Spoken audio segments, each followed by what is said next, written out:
Metal Hellsinger is a game I talked about in a sponsored video last May. It was only a one-level demo, but I thought it was really impressive. I was looking forward to playing the complete game. After that, I kinda forgot about it. But then a few people started bringing it up around me, and suddenly I learned it's coming out now. Okay, what a nice surprise. Because this game is great. Dare I say excellent. Not perfect, I have my criticisms and my suggestions for improvements, but I am without a doubt recommending it. Metal Hellsinger is the kind of game I want to see more of. This game is so smart, so well designed for the player experience. Let's get all the other stuff out of the way first. Regular YouTube game video stuff that I'm less interested in than the gameplay. It looks awesome, really cool looking levels, and while the visual design of the enemies is in my opinion pretty normal, there's a few designs that are pretty nice. I especially like the look of the protagonist. Every time I saw her, I couldn't look away. There's definitely a lack of environmental variety, and sure, I guess it's justified because the whole game is in hell. I don't need to go to different worlds, but it would be cool to see some really different looking places of hell instead of just color changes and different skies. There's a lot of stone structures, and these places feel really similar to me. It's not a huge negative though. I like killing demons in hell, so I'm good. The music is okay. I'm not a big metal listener myself, but you know, I've heard the band Metallica a couple times, and they're pretty cool. A bit loud and crazy, but I guess that's what the people like. I'm just messing with you, I listen to some metal, okay? I know a good number of the artists featured. Ginger, Trivium, Arch Enemy. I just wanted to drive some of the people who hate me into a blind rage for a moment. Though I will say this isn't the kind of metal that I typically listen to. I'm more of a White Zombie, Slipknot kind of guy. I like dirty, chaotic industrial metal, not really the clean, precise, digital, genty metal with growling and then beautiful, soaring, perfect vocals. Overall, I think the music is really good. I was jamming along most of the time. There are some excellent choruses, and I love a lot of the vocal performances and melodies. I'm a big fan of the track featuring Surge from System of a Down. That's a really good one, and took the fight to a whole new level for me. If you're not a listener of this kind of metal, it may be a bit exhausting after a while because of a few reasons. Since all the songs have the same audio production and instrument tone, and since they're all in similar tempos, it can end up sounding kinda samey. They're going full force most of the time, no interludes or less intense sections, which some won't mind at all, but some are gonna get tired of it after a while. I'm somewhere in the middle. There's also only one song per hell level, so you're going to be hearing the same song over and over for quite some time. And all the unlockable challenge arenas are going to use that song too. So yeah, even if you really like the music here, I don't know if you're going to want to hear one song on a loop for half an hour. When your HP is low, there's a filtering effect on the music that can make the beat harder to follow, and I'd like to see an option to disable that. I don't think it should get harder to hear the music clearly. And I recommend players lower the sound effects volume to 50 or 60. Some sounds are higher in the mix, and if you have good bass response in your sound system, it can overwhelm the beat of the music. The Fury meter, which is your points multiplier, changes the music, which is one of the coolest features of the game. At 2x, you've got drum and bass, and then guitars kick in at 4x. 16x brings in the vocals. Like I said in my demo review, I think that's an interesting way to get people into the point system.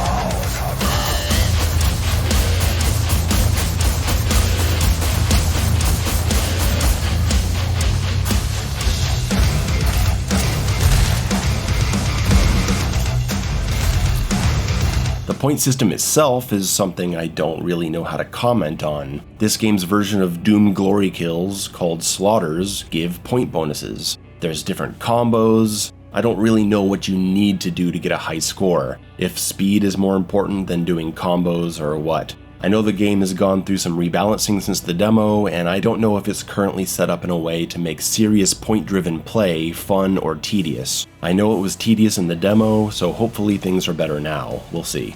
AI is mostly good, serviceable for what's happening in the game. I've seen the bigger guys weird out from time to time, walking or jumping towards something that's not there. Maybe there'll be some tweaks in the update. The designs of the enemies themselves, like I said, visually they're alright, kinda normal. But good. There's a few later game demons that I thought were pretty cool. I think maybe I just don't appreciate the designs as much as I could because I'm seeing a lot of the same colors throughout the game and its enemies and levels. The arena fights are, for the most part, really enjoyable, and using different loadouts and experimenting with upgrades was fun. I wish there were some more claustrophobic encounters though. You have a lot of open space, but not too many crazy mobility options, so it felt balanced for the most part. Boss fights, on the other hand, are underwhelming. There's 6 or 7 boss fights, and they're all against the same kind of boss. She just uses different attacks every time you fight her. Very disappointing. I understand there are story reasons for this, but I can't help but think the story was made this way to justify them not having more boss variation, not the other way around. I think these fights tend to be the least interesting moments of gameplay, and as the game goes on, they tend to drag on for a long time. In the later levels, I found myself really bored just shooting and shooting these bosses. Eventually, I got so bored I made big mistakes and died and had to use one of my resurrects, which I really didn't want to do. But honestly, thinking about going back and repeating the boss fight and hearing the same song again for another 20 minutes, that was enough to make me swallow my pride and use it. I just wanted to move on. The final boss, I'm not going to spoil it here, but it's really good, my favorite part of the game. I mentioned the story and I'll say that I enjoyed it, mostly because it was short and told at the beginning of levels instead of constantly interrupting gameplay. The art style played a big part in my enjoyment as well.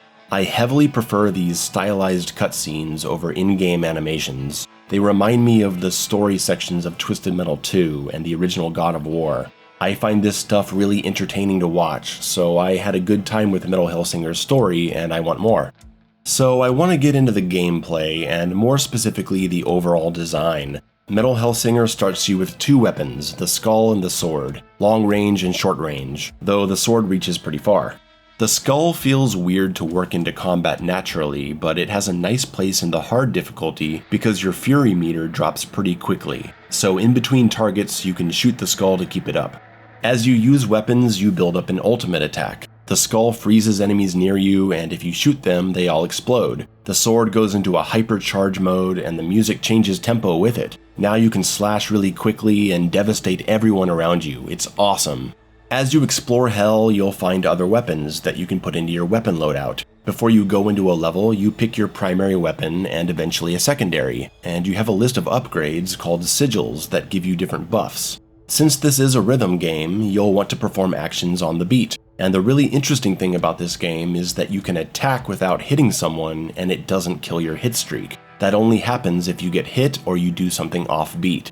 You can be constantly firing the skull as you walk just to keep time with the music, which is fairly amusing, and honestly a pretty nice way to help you with your sense of rhythm if you're someone who normally struggles with that.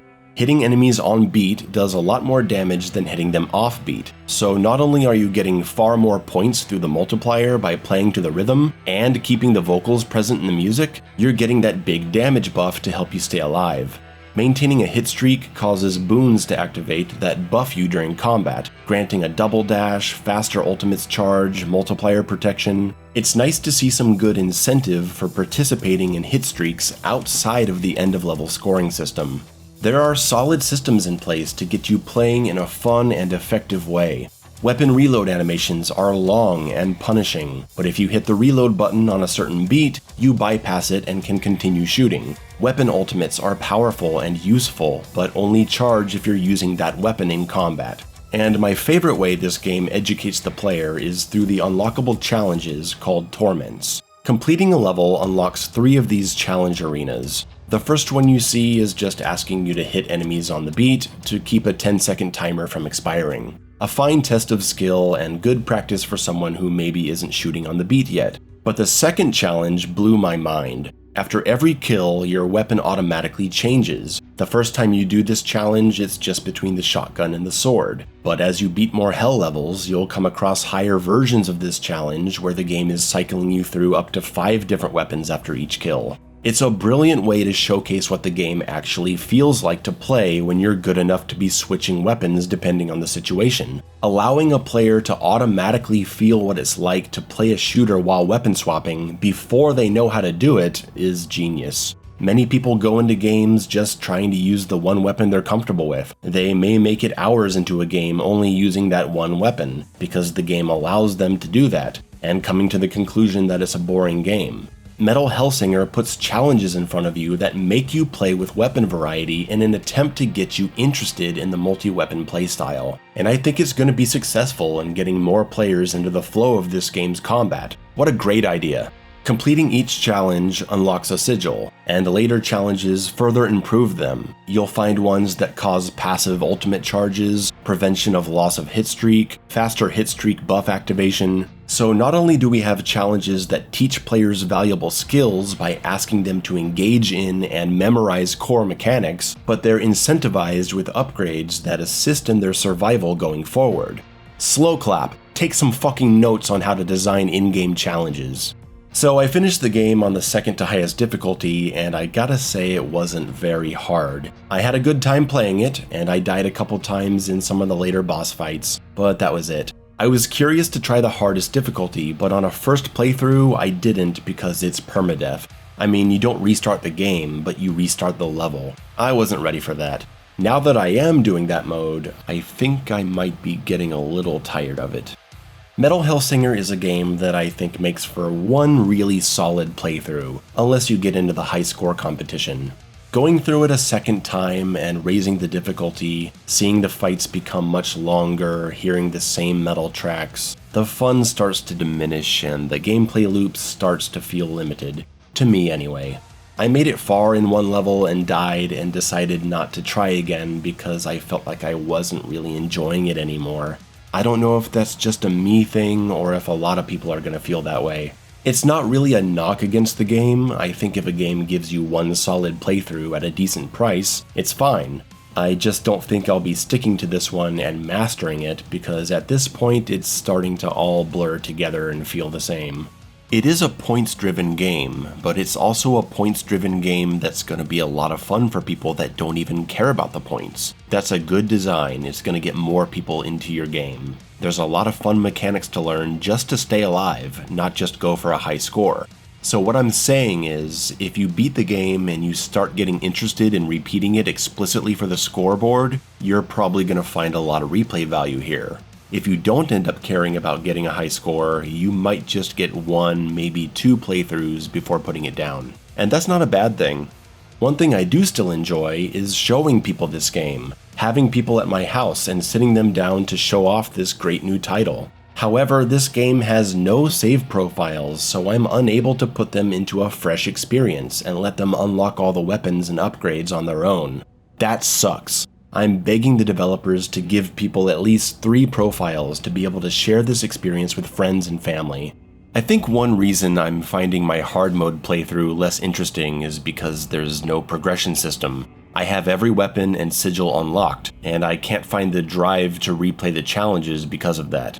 This is why we need different profiles that can be deleted, and I think it would be really cool to be able to choose which level of each sigil you have equipped. For example, one of the sigils lets you fire twice before consuming ammo. It's a way to make reloading less frequent. The more you level up this sigil, the more times you can fire, up to 8 times before consuming ammo. When it's that high, reloading just disappears. Well, maybe I don't want that, but I liked how it felt when it only gave me 2 free shots. Let me pick which level of each sigil I want to use, and I think that'll help replay value. And that's about all I have to say about Metal Hellsinger. It's one of my favorite games of the year, a year full of incredible shooters so far. The game has room for improvement, I know the devs are listening to feedback, and I could see it being the first in a series of games if it's successful, and a sequel to this could prove to be something legendary. Thanks for watching.